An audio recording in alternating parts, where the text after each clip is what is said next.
about choices, no doubt. Choices. Looking at your life from the inside. That's right. Life's about choices, no doubt. Looking at your life from the inside. Life's about choices, no doubt. Speak on it. Looking at your life from the inside. Life's about choices, no doubt. West side. Looking at your life from the inside. Looking out. Family, it's your boy, Lamonte Faison, with You Versus Yourself podcast, where the truth and you collide. If you like my content, please like and subscribe to my channel. And remember, I'm still in the building.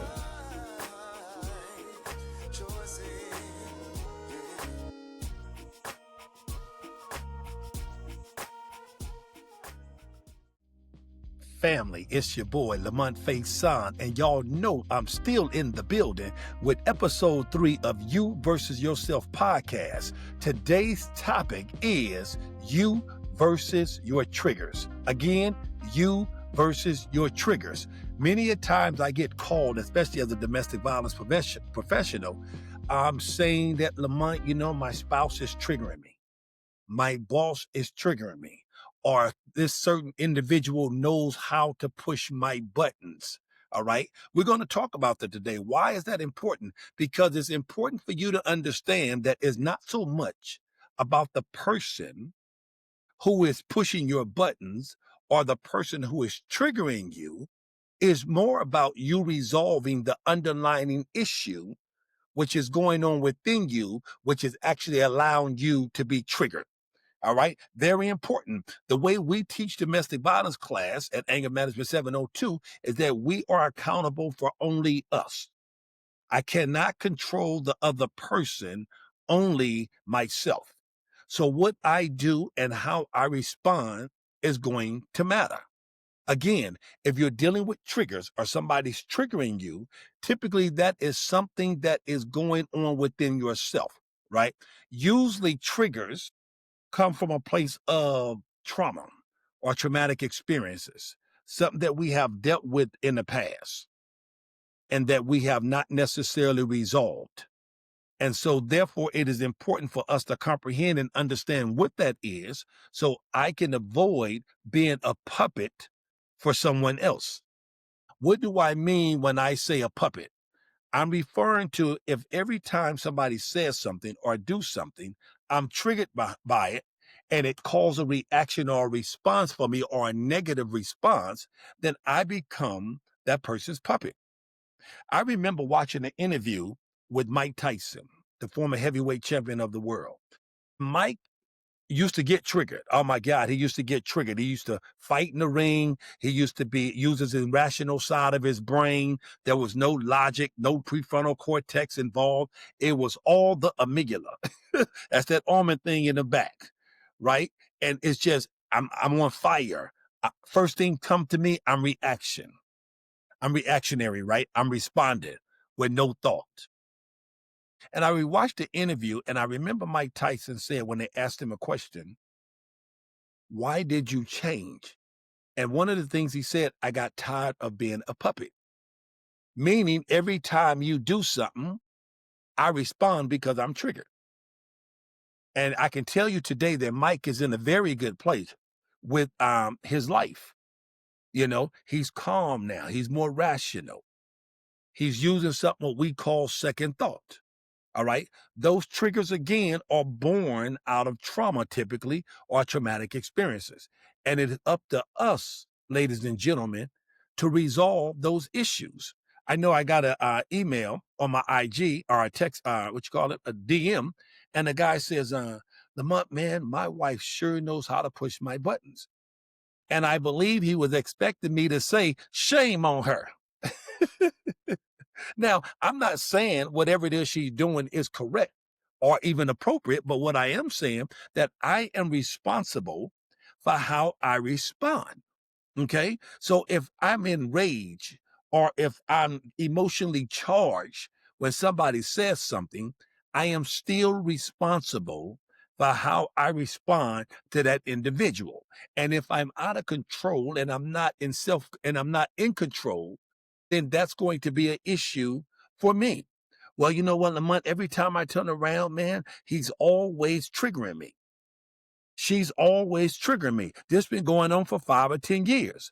The next thing I would ask you, is this a toxic relationship? Because right now, if that is going on and you guys are going back and forth with each other verbally, that is still a form of abuse, right? You're calling each other names. You're not resolving the issue. When we teach in conflict resolution, we teach that it is you and I against a situation or the issue, not you and I versus each other.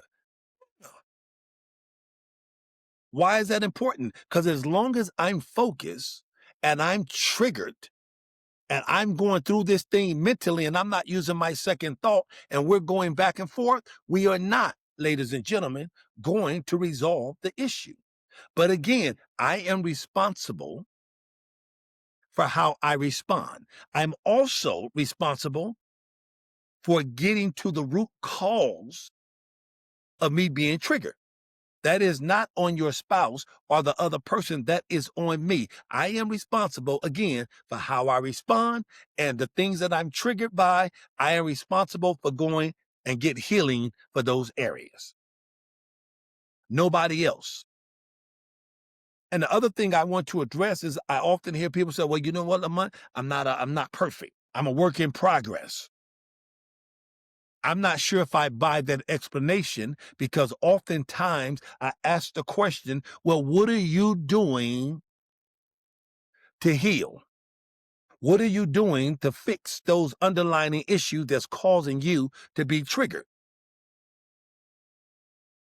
And usually what I get, well, I'm trying my best. I said, well, that is not going to get the job done. You said, what's going to help me get there? First of all, if you're trying to fix and if you're trying to heal certain areas of your life, it's typically going to take new intel. What I mean by new intel, I recommend counseling or therapy. Okay. I recommend you reading books on this issue that you are having. I recommend that you strategically come up with a plan and be committed to what it is that you're doing. You cannot fix these underlying issues, folks, if you're not going to put the work in. Again, oftentimes I hear, I'm a work in progress. And then when I ask again about what work are you putting in, it's not really any work. It's just, I'm trying. You have to have new intel to replace that old negative information that you have. Very important when we're talking about triggers. Nobody is responsible for how I respond or you respond, but you. I can't blame it on my spouse and say, oh, spouse, I'm triggered. So, therefore it's your fault. No, it's my fault. It's my responsibility. You may have not created the traumatic experience in your childhood, but you're certainly responsible for fixing them. We had an incident here in Nevada with road rage. Whatever the issue was, I heard that the gentleman was trying to get on the freeway. The other person wouldn't let him, and now they're in some type of altercation. Do you realize it only take a half a second for you to destroy your life? What prohibited the other person from saying, you know what, he didn't let me on the freeway, I'm going to back off. I'll get on at the next exit. Or I'll lag behind and I'll get into another lane. Those are individuals who are not using their second thought. They're not using the rational side of their brain. They're not using their prefrontal cortex to think about it in a logical way, what makes sense. And therefore, in this event, a child gets killed. I think last time I checked the news, the individual was facing 2 charges, felony charges. Just that quick. All because I did not use what we call second thought. Thinking before I respond or react to a situation I'm thinking about the consequences, and then I respond with the best possible solution for that event. Second thought, again, thinking. I created something years ago along those second thought lines, was called the TGWM rule. Think, gather the facts, weigh the pros and cons, then make your decision. We have to begin to practice these things over and over again until it becomes a lifestyle change, a paradigm shift. Again, why is that important? Because it only takes, folks, a half a second for you to make an irrational decision and destroy your life. You do not get the opportunity to go to court and say, hey, judge, it's somebody else's fault. That's not going to hold up in court. Because the judge is simply going to say, why you didn't walk away? Why you didn't call the authorities? Why did you engage? Because remember, when you're going back and forth, especially if it's with the intimate partner, you guys are engaging in the cycle of abuse. So meanwhile, while you're being triggered, and we have to work on that, we have to manage. If I haven't healed from that, I still have to manage that. What does that look like? Especially when we're talking about solving conflict. Again, let's talk about conflict for a moment.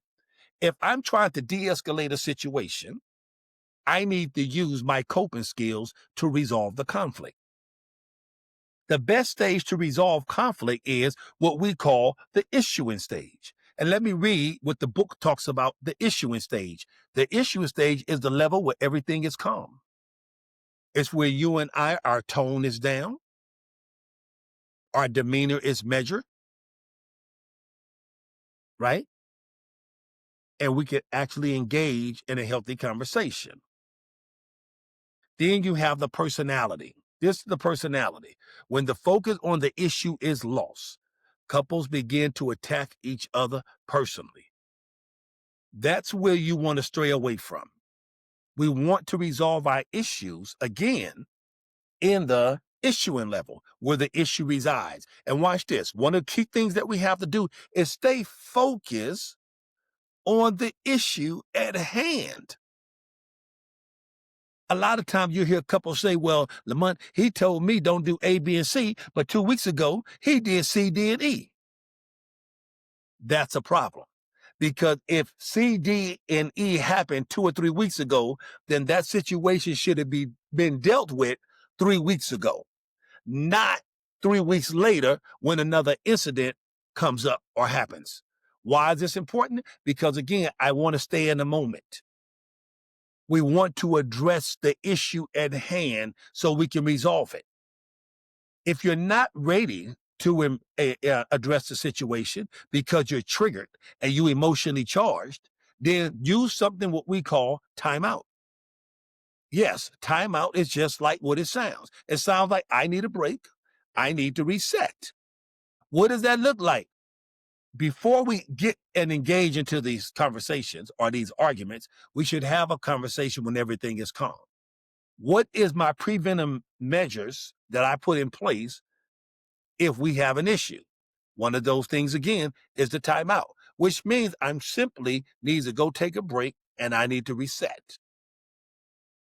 We recommend don't go longer than 48 hours because the issue needs to be resolved. Okay, very important. You don't want to come back 48 hours later and maybe you guys have sex and you think everything is good. That's a no-no because you still haven't resolved the issue. But because you're in that feel-good moment, and we call that the honeymoon stage, everything is good, everything is sexy. Me and my husband, we was intimate, we made love, right? But we did not resolve the issue. And then 2 weeks later, the issue pops up again. So it is my suggestion that, yes, let me resolve the issue. Okay. Again, 48 hour is a good rule because it gives you time to cool off. Now, that does not mean in 5 hours you're not ready to talk. You may be, and that's fine. But when you engage with your partner again and re-engage, the first thing I would do when I approach that is watch this. You and I are married. We've had a disagreement and I've taken the time out. When I come back to my spouse, one of the things that I want to say is, babe, is this a good time for us to have a conversation? You see what I did there? I ask because I'm dealing with an adult, not a kid, right? Not a child, but another adult. So I'm not going to be power and control over him or her. I'm going to ask. So let's say the individual say, no, I'm not ready to have that conversation yet. Not a problem. We're not going to bash them. We're not going to put them down. Here's my effective communication strategy. No problem, babe. When it's good for you and convenient for you, let me know, and then I'll be ready so we can have a conversation. My goal is to resolve the issue. I love you. I love our relationship, and I want to resolve the issue. So when it's convenient for you, babe, I'll be in the next room, right? You see what I did? I did not force her. I did not push her. I did not control her or him. I simply put out there that when they are ready. All right. Why is this important? Because when you're emotionally charged, when you're triggered, those are not good times to have those conversations. Again, the ultimate goal, ladies and gentlemen, is to actually resolve those underlying issues between us or that's in us. So I will not be triggered every time somebody says something to me. All right. Very important. I give you an example. I remember when I was in the military, I often tell this story. And I remember a Marine said something to me. Now, this guy was like 180 feet away from me. And I did not know anything about second thought. All I knew is that I was pissed. I was emotionally charged, and I wanted to knock him out. And you know what I did? I did not use my second thought. I was emotionally charged. I went over there and I assaulted that Marine. The consequences of those actions was thrown in the brig for 28 days, kicked out of the military with a BCD. That's what we call a big chicken dinner or a bad conduct discharge out of the Marine Corps. That was my lesson.